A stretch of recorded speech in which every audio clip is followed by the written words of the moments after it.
In a statistical traversal, we are going to move around the graph and collect statistics about the structure or properties in some way. We are computing aggregates or some kind of analysis that will summarize what is in the graph. So instead of returning a subgraph or a collection of vertices or edges, what the statistical traversal is doing is probably returning a scalar or collection of numbers that describe the statistics in the graph. You can see in this example that we are counting the different colors of vertices. 1 is green, 2 are orange, and 4 of the vertices are kind of that dark teal. This could be the result of a real statistical traversal. Of course, any new traversal type will give us some new steps. Let's look at the steps for doing some simple aggregates. We have count, sum, mean, min, and max. And all of those things do about what you would expect them to do. They will count things, calculate an average, find the min or the max. Now for each one, we can optionally give them a scope. By default, the scope is going to be global, but we can also ask for it to be local.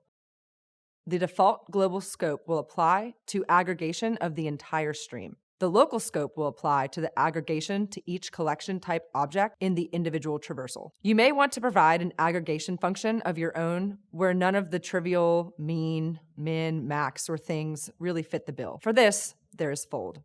Now, you can call fold and you can give it an initial value and then a function that will be applied on all of the objects in the traversal stream. Fold is best explained in an example that is coming up in a little bit. There's also an inverse of fold called unfold. Now, with an aggregation like sum, there is no way that you can unsum numbers, but potentially we are able to unfold after we have folded. When we are aggregating, it is pretty common for us to also group. Group basically creates a map of objects that organizes from the traversal stream into groups based on some known characteristics of those objects coming in. Now we can name the group, that is the optional map label, if we want to be able to refer to the map later on. But much more importantly is the modulator by. We are usually grouping by some particular thing. We are grouping by age or gender or director or something else. So the typical use is group and then by, with the category we want to group by. Now the by modulator here is very important. Calling the by modulator once will indicate what we want to group on. For example, age, directors, etc. The second time you call the by modulator, you are indicating how you want to represent each object in the group. So you may want to pick out some property in the object and use that property to represent the object in the map that group is creating. Now, the distinction between those two calls with the by step is very important, and an example will go a long way in making that make sense. If the purpose of grouping is simply to count, then we will want to use the group count step.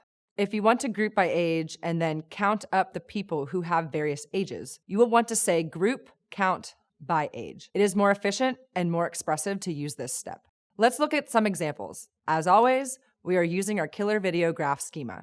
We have movies that belong to genres, and we have users who rate movies. Users also know other users. We also have other people in our graph, like actors, directors, composers, and screenwriters who are related to the movies. Let's see what we can do with the statistical traversals with our sample data in this schema. Let's start with the basics. Let's count some vertices and then count some edges. We see 10,797 vertices in this graph, and 69,054 edges in the sample graph data. We can be a bit more specific, and we can count only those vertices with our user label, which there are 1,100 of those. And we see that there are 3,500 edges with the nose label. Next, let's calculate some statistical values about the properties we have on the vertices in our graph. First, look at all of the vertices labeled users, get their age, and calculate their average age. We see here that the youngest user is 12 and the oldest user is 25. We can keep going with some more examples that show some simple analysis. Let's get all of the movie vertices, get their duration property, and add it up. We have 106,358 minutes worth of movies in the killer video dataset. Now, we mentioned fold before, so here's an example that uses fold. We are using fold to do the same computation as the sum step, just so that there is an easy function to wrap your mind around. Now, the call to fold gives you a seed value of 0. When you're trying to do a sum, 0 is likely the seed value you would like to start with.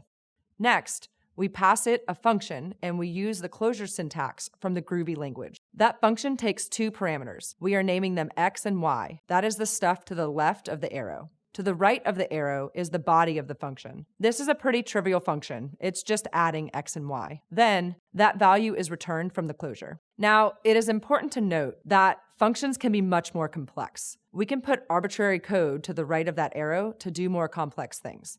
Now, if we have the name of the method, you can also pass that directly into the fold step. You give it a seed value of 0 and then pass the name of the method sum. We are passing a native Groovy method there, but it could be some other closure identifier that we are passing in. We could define a function elsewhere and pass it into the traversal if it's a more convenient way to factor our code.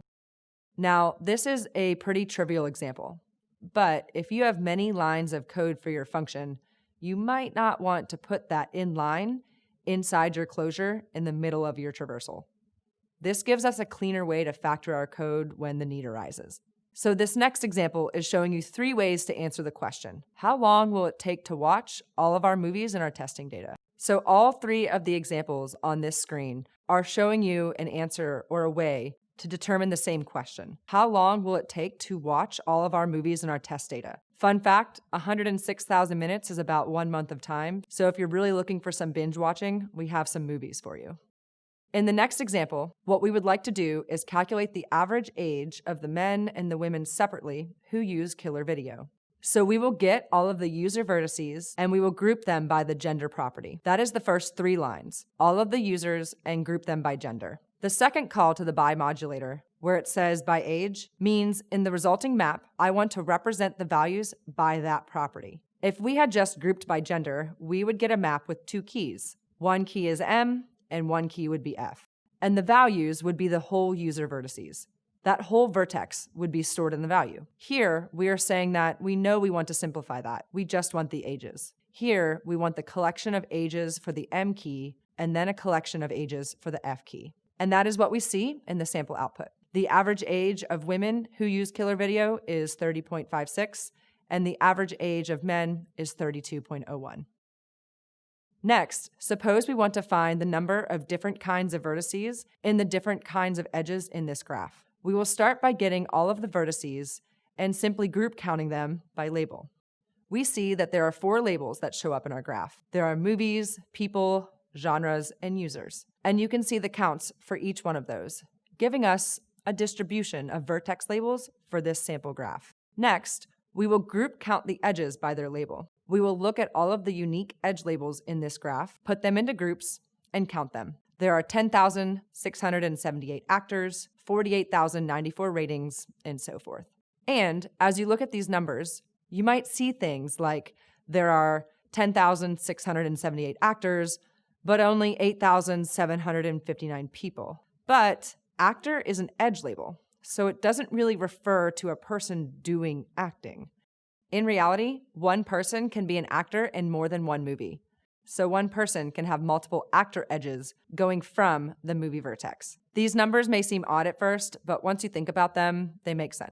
Next, let's look at the distribution of ages for our users in the Killer Video data. To do this, let's grab all of the user vertices and group count them by age. We will get a map that almost produces our histogram for us. From here, we could plot how many people are of each age.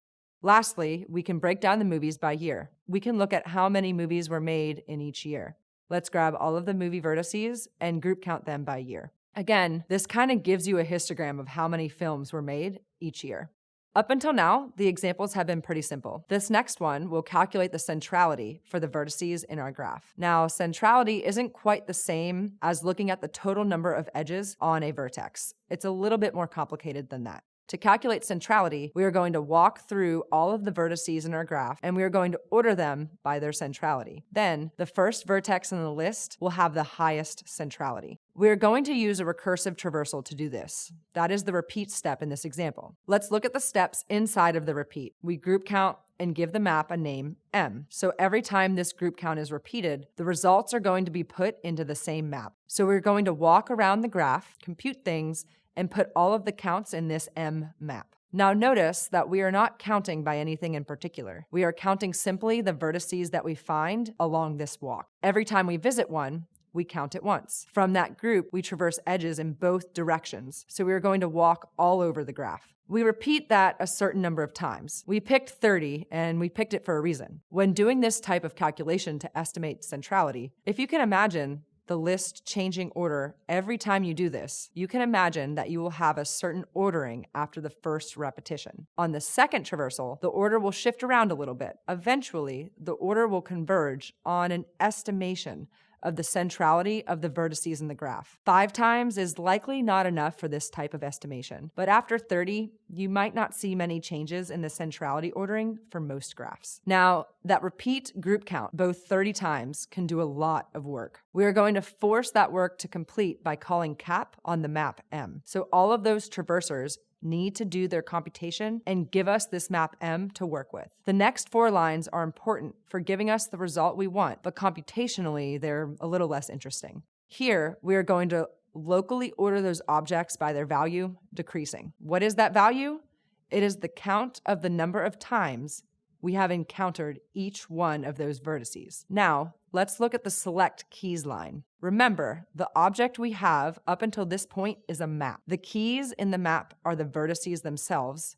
The values are counts. We have already ordered them by their value, so we have the centrality ordering we need, and we just want the keys. This returns the now ordered list of vertices. We would like to operate on those vertices individually, not as a collection. That is what unfold does. It takes a big collection of vertices and lets us deal with them individually. Then, we choose how we want to observe the output. We choose to look at movies by their title, and otherwise, we just want to get their name. You can see what we get. The central vertex is the comedy genre, followed by the drama genre. Skipping a few elements, we see that the most central movie in our dataset is Forrest Gump. Estimating centrality is a complex traversal, but it isn't as simple as group or group by. But it is a great example of a way to use the statistical traversal steps to build up to a more complex mathematical estimation. I hope these examples have been helpful and that you enjoy the upcoming exercise.